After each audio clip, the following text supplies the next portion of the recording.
This is MTG Burgeoning, and in this video we will showcase the contents of White's Color Support Pack number 1 of our Jumpstart Commander Cube. If you haven't been following along or are new to the channel, look in the description of this video for links to the primer video for this series, its playlist, as well as a list of the cards featured in this video.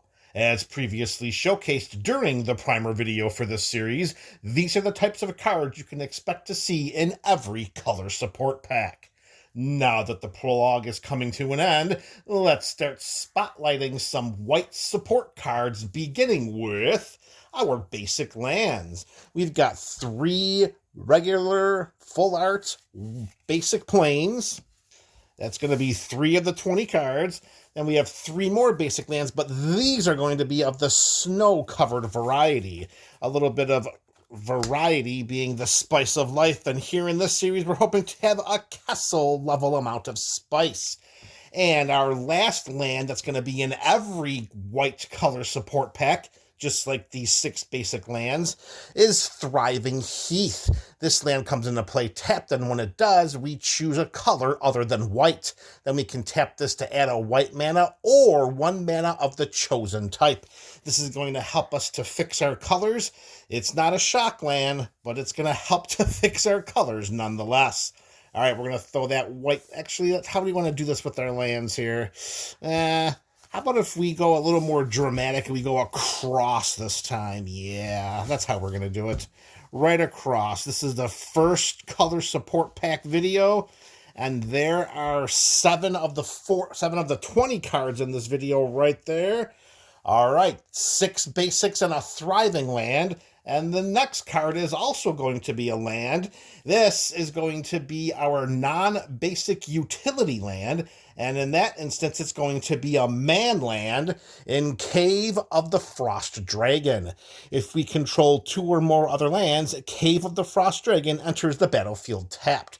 So this is a great land to play on turn 1 or turn 2, not so much any turn thereafter. It taps for 1 white mana, and we can pay 4 and 1 white mana to have Cave of the Frost Dragon become a 3/4 white dragon creature with flying until end of turn, which is still a land. Having some man lands on our side of the battlefield will be helpful during the mid to late game.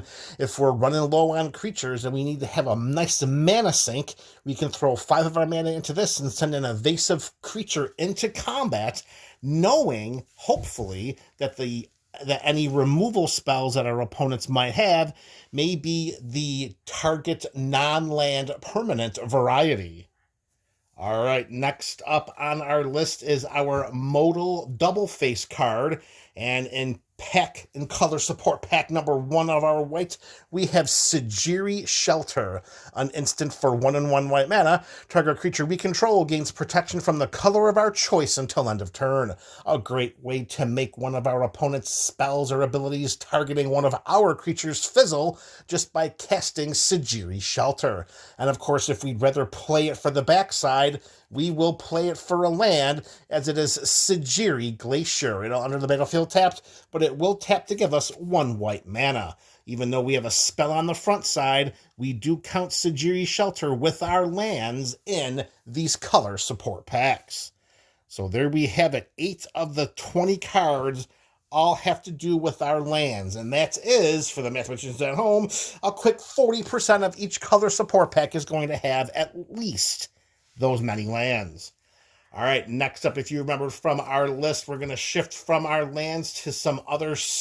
We're going to shift away from lands to just straight up spells. And our Planeswalker for this pack, it's an oldie but a goodie. It's Elspeth Knight Errant for 2 and 2 white mana. This version of Elspeth enters the battlefield with 4 loyalty counters. We can put a loyalty counter on her to create a 1/1 white soldier creature token.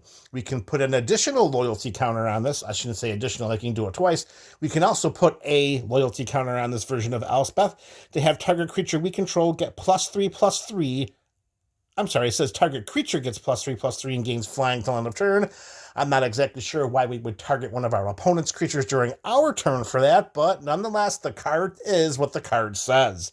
And lastly, for Elspeth's Big Bang, we take off 8 loyalty counters and we get an emblem that says artifacts, creatures, enchantments, and lands we control are indestructible. Now, knowing that we have to keep Elspeth on our side of the battlefield for at least 5 turns in order to activate that Big Bang, I don't know how attractive of a lightning rod of attention she will be based upon that, but I do know that not having to worry about any destroy effects for nearly all of our permanents is a very powerful emblem to have on our side of the battlefield. Whether or not our opponents believe that, well, we're going to have to wait and see. All right, our next card is our creature modifier. It's either an aura or an equipment, and in this pack, it is an equipment, and it's Lion Sash. Here we have an artifact creature equipment cat. So we have a little bit of a trickery up our sleeves here. We have a 1/1 cat equipment cat for 1 and 1 white mana that we can pay 1 white mana to exile target card from a graveyard. If a permanent was exiled this way, then we put a +1/+1 counter on Lion Sash. And if we happen to reconfigure Lion Sash by paying 2 generic mana to attach this to a creature we control or unattach from a creature we control, of course we can only reconfigure as a sorcery, just like we have to pay for the regular equip costs. And when we do, equip creature gets +1/+1 for each +1/+1 counter on Lion Sash. So our best bet here is to cast Lion Sash as the creature, because it comes into play as the creature. We're going to start exiling cards from graveyards as a way in which to hate on our opponents. Lion Sash is going to get bigger and bigger, but it is just a walker, so we don't have any evasion. So as those +1/+1 counters pile up on the cat, eventually we're going to have a creature come onto our side of the battlefield that prevents some evasion. Then we'll pay the 2 generic mana to reconfigure the cat into an equipment, attach it to that evasive creature, and get a massive boost of power and toughness based on the number of +1/+1 counters put onto this card. A very, very powerful and interactive way to deal with our opponents. All right, next up we have our first color strength spell of one of these support packs. One of the big strengths of white is creating creature tokens, and here we can do that with increasing devotion. Sorcery for 3 and 2 white mana, we create 5 1/1 white human creature tokens. That's a fantastic return on the mana. If you are a creature token player, you know that 1 creature token per 1 mana is a fantastic rate. Here we're jamming 5 mana into the spell, and we're getting 5 1/1 bodies. However, the rate of return is even better if we cast this spell for its flashback cost of 7 and 2 white mana, because if we cast it from our graveyard, we create 10 of those tokens instead. So instead of getting 5 for 5, which, let's face it, that's the first time we're going to cast this spell, if increasing devotion is in our graveyard long enough for us to reach the 9 mana threshold, we're going to pay 7 and 2 white, we're going to cast it from our graveyard through its flashback mechanic, and then we're going to get 10 creature tokens for the price of just 9 mana. Increasing devotion is going to get our opponents coming, and hopefully it's going to get them going. All right, we are moving right along here. Our next card, we're going to move to our spot removal spells, and that is going to be, we got a beauty here. It's one of our classic white spot removal spells. It's a Swords to Plowshare. 1 white mana at instant speed. We exile target creature, and it's a controller gains life equal to its power. Very cut and dry. 1 white mana. Anytime we want to cast it. As long as we've got the white mana and the creature we're targeting doesn't have any form of protection, that creature's going bye-bye. All right, spot removal spell number 2. We have March of Otherworldly Light. This instant for X and 1 white mana. As an additional cost to cast this spell, we may exile any number of white cards from our hand. This spell costs 2 generic mana less to cast for each card exiled this way. So if we exile 1 white card, we have an extra 2 generic mana. 2 white cards, 4 generic mana, and so on and so forth. So what do we do once we cast this spell? Well, we exile target artifact, creature, or enchantment with mana value X or less. A fantastically, what's the word here? Come on, you can think of it. Come on, it's not that hard. Versatile, that's the word of the day. A fantastically versatile spell that, even though we may have to get rid of some cards in our hands in order to cast it when we want to, sometimes we have to trade in those cards for the purpose of removing a nasty threat from the battlefield. Sometimes we don't want to do that. Other times, well, we're just going to have to bite down and do it anyways. All right, we're shifting away from spot removal to mass removal. And the first card in this pack, it is Doomscar. For 3 and 2 white mana, we simply destroy all creatures. However, we could decide to eventually cast this spell with an installment plan. First, during our turn, we can pay 2 generic mana and exile this card from our hand face down. Then we can cast it on a later turn for its foretell cost, which is 1 and 2 white mana. So although we could cast it whenever we want to during our turn for 3 and 2 white mana, well, not whenever we want, it is a sorcery, we could also just decide, well, let's just put this into exile, and then we can foretell it later for just 1 and 2 white mana after the initial investment of 2 generic mana. All right, our second mass removal spell, and that is Play of the Game. Here we have another sorcery for 6 and 2 white mana. This has the assist mechanic, which means another player can pay up to 6 of this spell's cost. Now, I don't know how much politicking you do at the EDH table in this Jumpstart Commander Cube. If it's played like it is during the time that we play Commander in my playgroup, there's going to be politicking up the yanger. So putting a card in like Play of the Game is just going to help those conversations and interactions become even more bountiful. And what do we do once we cast Play of the Game? Well, we exile all non-land permanents.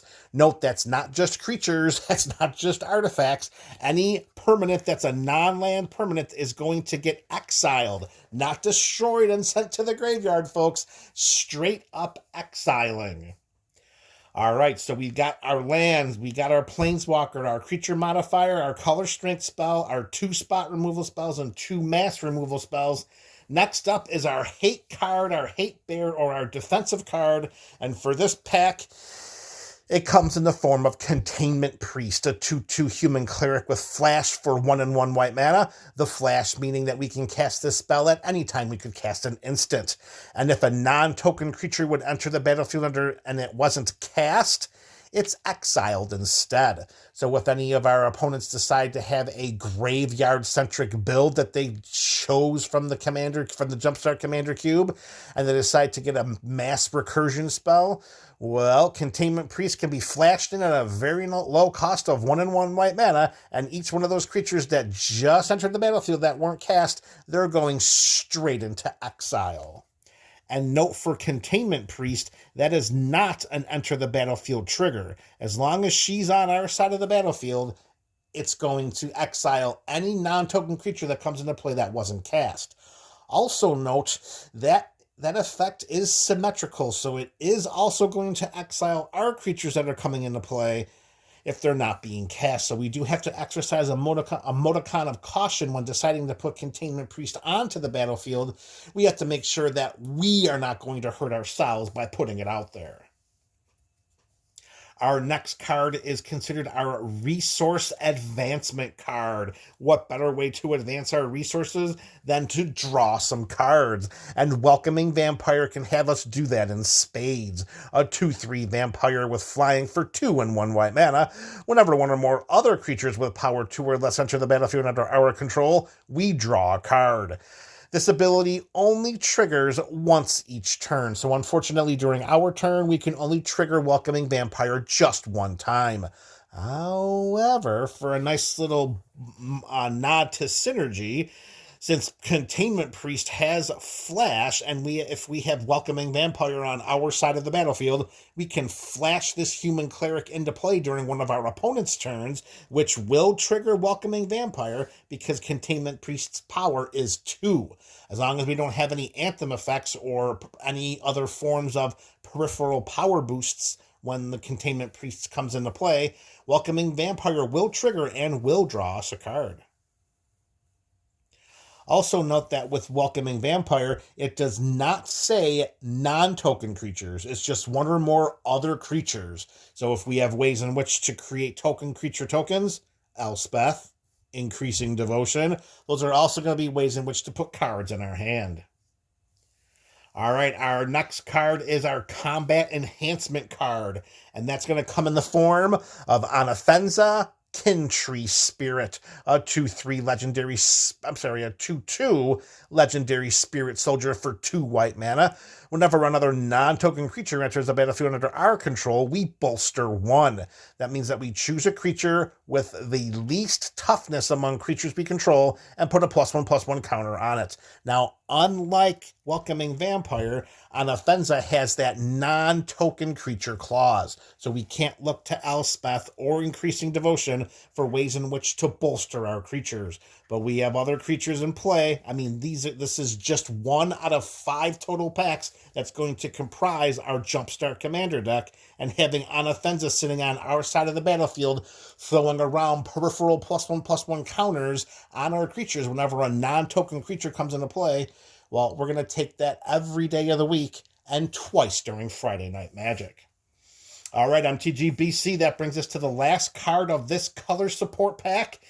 We talked about an iconic creature from this color. I cannot think of any creature more iconic in white than Angels. So for color support pack number 1, the Angel is Rhea Dawnbringer, a 4/6 legendary angel with flying for 6 and 3 white mana. At the beginning of our upkeep, we may return target creature card from our graveyard to the battlefield. It does not specify what kind of creature it has to be. It doesn't say a non-black creature, a non-angel creature, a non-artifact creature. Any creature card sitting in our graveyard, once we get to our upkeep, as long as Rhea Dawnbringer is on our side of the battlefield, we're going to return that creature right back, or maybe get it into play for the first time. Either way, first time, second time, third time, Rhea is going to bring that creature back. Rhea is going to put a creature card from our graveyard onto our side of the battlefield, and we're just going to leave it at that, because clearly that was a lot easier in my head than it was to say. Whew, all right, there you have it, MTG BC. We have showcased the contents of White Color Support Pack 1 of our Jumpstart Commander Cube. Let me know your thoughts about these cards in the comment section below. This is MTG Burgeoning, a channel for all things magic.